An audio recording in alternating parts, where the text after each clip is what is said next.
수연은 홀로 짊어졌던 짐을 딸 하연과 사위 지훈에게 나누었습니다. 하연에 숨겨진 2천만 원과 수연의 적금을 합쳐 횡령 금액 2,500만 원이 모두 마련되었죠.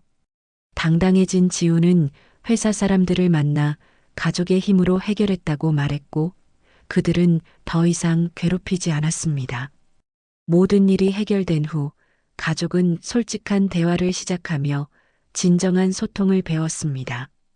수연은 예전에는 무겁게만 느껴졌던 서류 봉투가 이제는 가족의 사랑을 담은 편지 같다고 말하며 삶은 숫자가 아닌 사랑으로 채워진다는 것을 깨닫습니다. 명희는 평생을 정직하게 살아왔습니다. 은퇴한 세무사로서 그녀의 삶은 늘 숫자로 정리되어 있었고 원칙이라는 굳건한 기둥 위에 서 있었죠. 모든 것을 정확히 계산하고 한치의 오차도 용납하지 않는 것이 그녀의 신념이었습니다. 그런 그녀의 삶에 갑작스러운 변수가 찾아왔습니다. 사랑하는 딸 하연이 큰 수술을 위해 병원에 입원하게 된 것입니다. 딸의 입원 후 수연은 사위 지훈의 집으로 거처를 옮겼습니다. 아픈 딸을 돌보는 동안 사위라도 제대로 챙겨주고 싶었기 때문입니다. 하지만 낯선 공간은 그녀에게 편안함을 주지 못했습니다. 매일 새벽같이 일어나 지훈의 아침 식사를 준비하고 병원으로 향하는 길. 수연의 일상은 딸의 아픔만큼이나 무겁게 느껴졌습니다.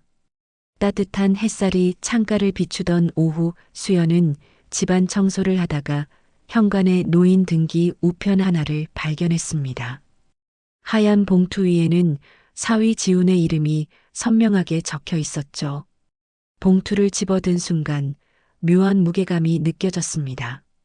발신인을 확인하려 봉투를 뒤집자 법무법인이라는 낯선 세 글자가 수연의 시선을 사로잡았습니다.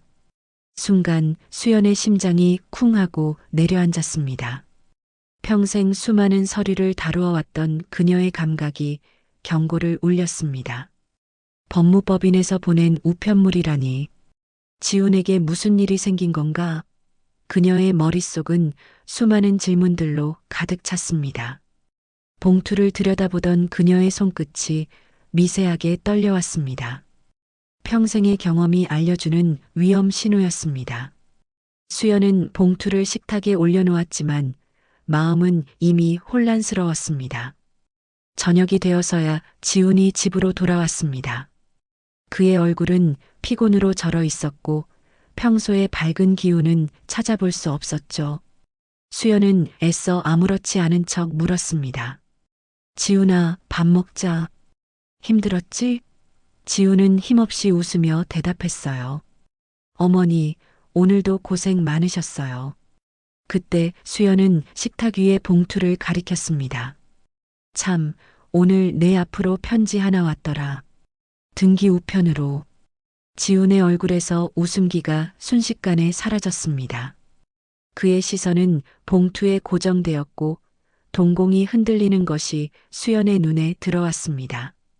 지훈의 목소리가 불안하게 떨렸어요. 아, 그거요? 응. 법무법인에서 온 것 같던데. 수연은 넌지시 말했지만 그녀의 눈은 사위의 반응을 놓치지 않았습니다. 지훈의 굳어진 얼굴은 모든 것을 말해주고 있었습니다. 아무것도 아니에요, 어머니. 회사 계약서 관련해서 그는 말을 더듬으며 변명했지만 수연은 그의 말을 믿을 수 없었습니다. 그녀의 세무사 시절 경험이 소리쳤습니다. 저건 회사 계약 서류가 아니야.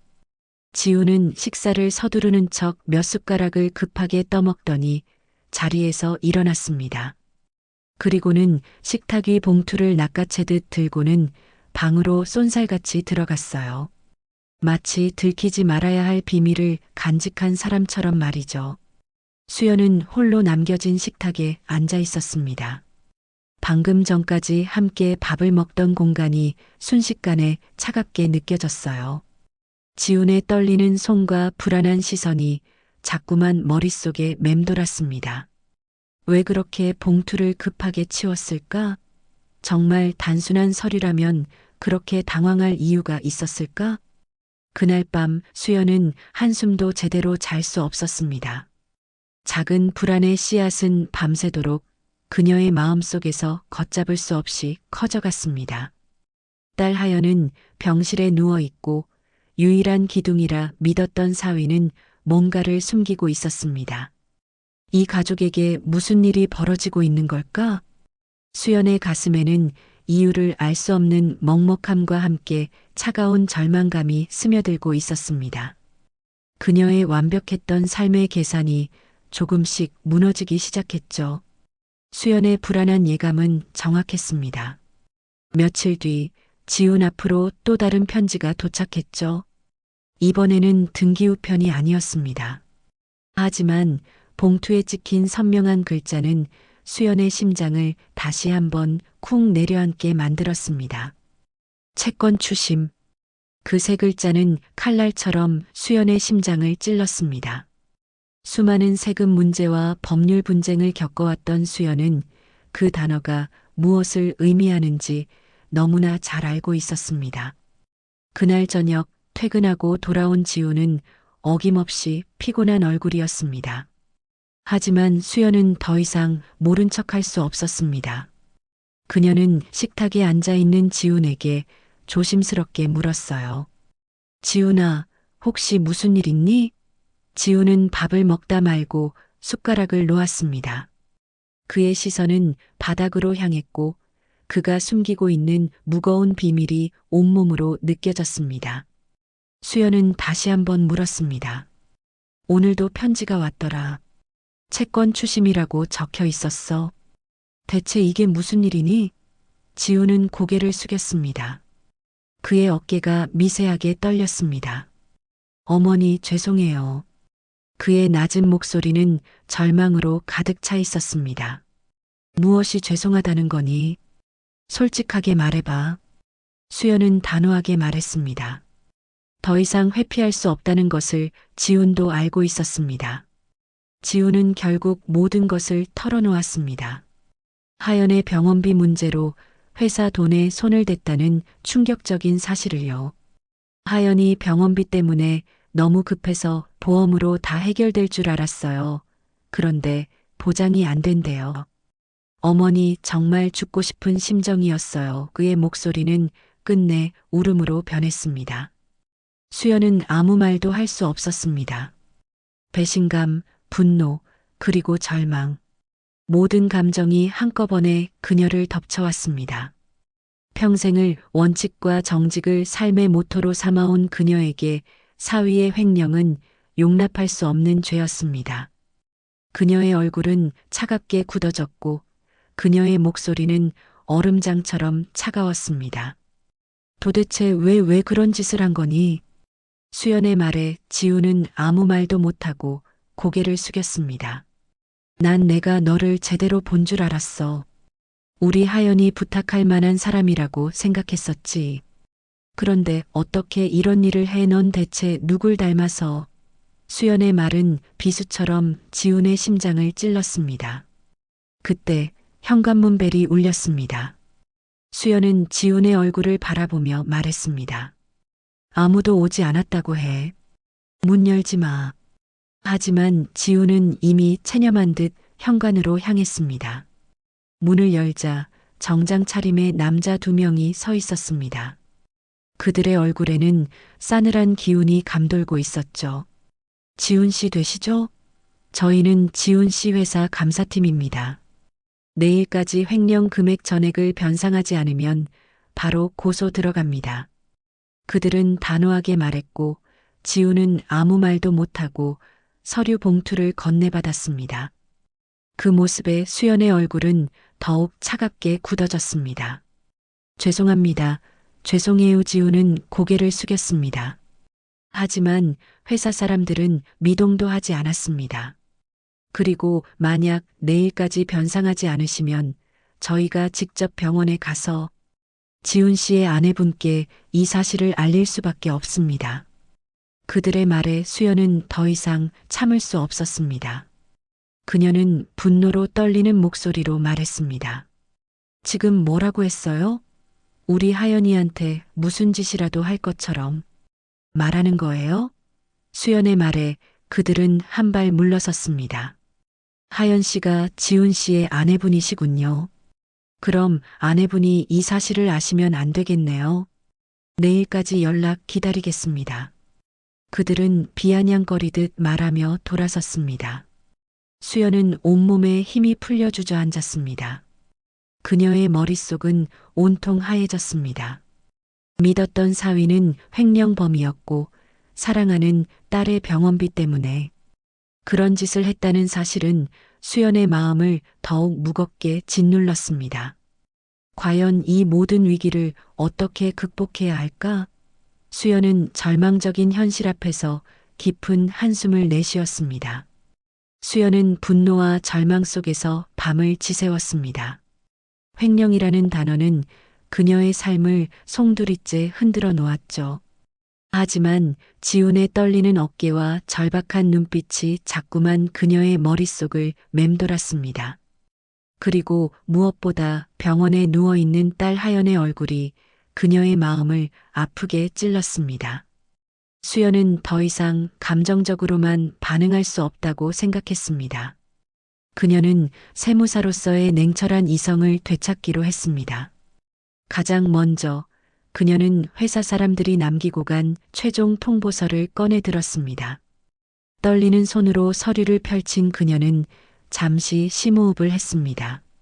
세무사 시절 수많은 기업의 복잡한 재정, 서류와 법률 문서를 검토했던 그녀의 눈이 서류의 구석구석을 훑기 시작했죠. 단순한 분노는 차분한 분석으로 바뀌었습니다. 서류를 읽어 내려가던 수연의 눈이 한 곳에서 멈췄습니다. 통보서의 법적 근거와 절차에 대한 내용이었습니다. 수연은 오랜 경험으로 직감했습니다. 이 서류에는 분명히 허점이 있었습니다. 법률 용어가 모호했고 변상 기한을 통보하는 방식 또한 절차상 오류가 있었습니다. 마치 지훈을 겁주기 위해 급하게 만든 서류 같았죠. 그녀의 얼굴에 차갑게 굳어있던 표정이 미세하게 풀리기 시작했습니다. 그때 수연은 결심했습니다.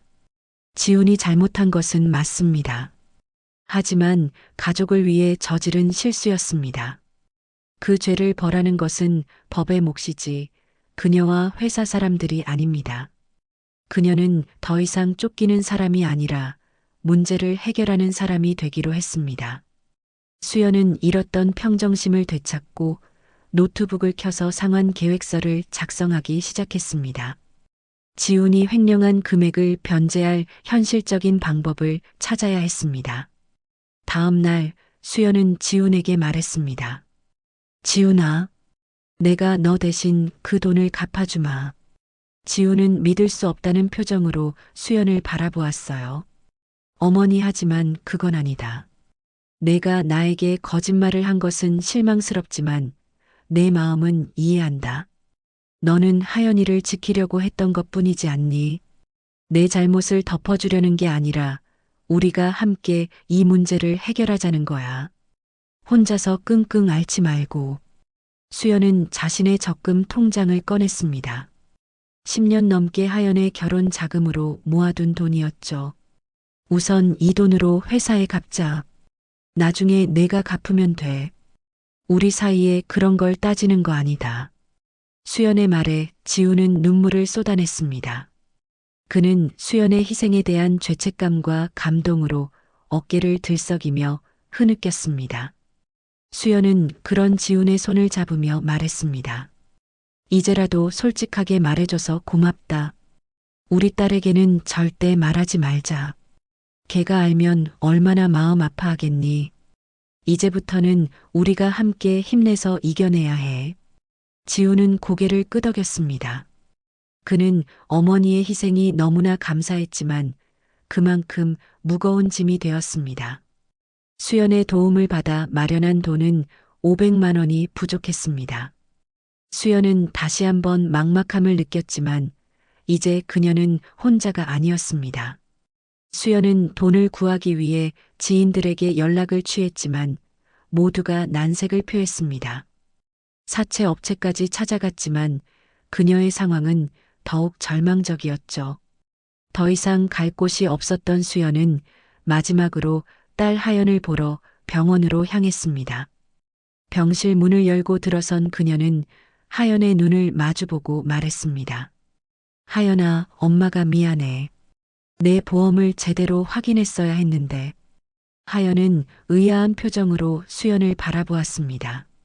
엄마, 무슨 소리야? 내가 이미 다 알고 있었는데. 수연은 충격에 휩싸였습니다.